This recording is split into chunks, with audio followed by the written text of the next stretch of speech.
The Drug Law Enforcement Agency earlier today burnt about 5 tons of different prohibited substances seized over the year.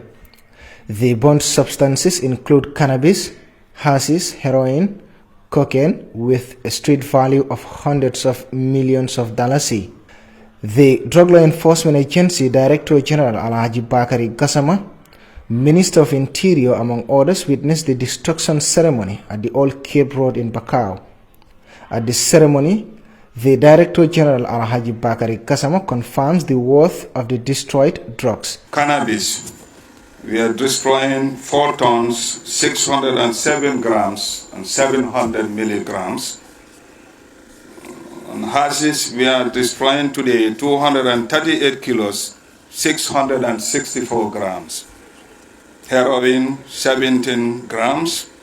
And cocaine, 52 kilos, 143 grams, 400 milligrams.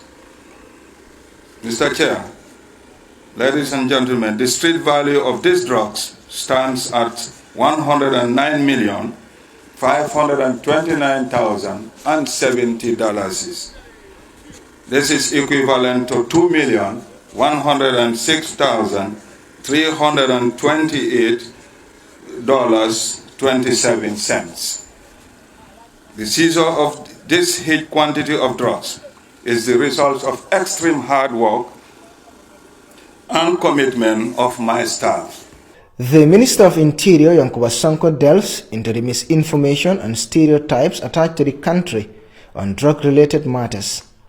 There seems to be a lot of misinformation and stereotypes perpetrated by some individuals and groups against this country on drug-related matters. All of these are clearly intended to put the government in poor light and cloud its sincere and remarkable efforts in fighting against drugs. This makes it even more critical to mobilize against misinformation and share facts. The fight against drug abuse and trafficking is a shared and common responsibility. Based on available and verifiable evidence, the Gambia is highly stable in terms of drug trafficking. The Permanent Secretary at the Ministry of Interior expresses his ministry's commitment to providing strategic direction in building capacity for drug law enforcement, drug demand reduction, access and control.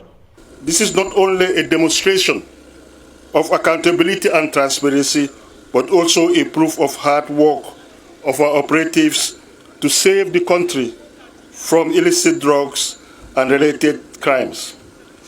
The board continues to work closely with management in providing the necessary policy guidance and leadership aimed at repositioning the agency towards the accomplishment of its mission. Annually, the Drug Law Enforcement Agency burns down different prohibited substances confiscated by its operatives. This year's activity destroyed about 5 tons of drugs seized over the year, with a street value of about $110 million. The agency says the activity is also an occasion to demonstrate greater accountability and transparency in its fight against drugs. Reporting for Kerfatu, I am Buba Gajigo.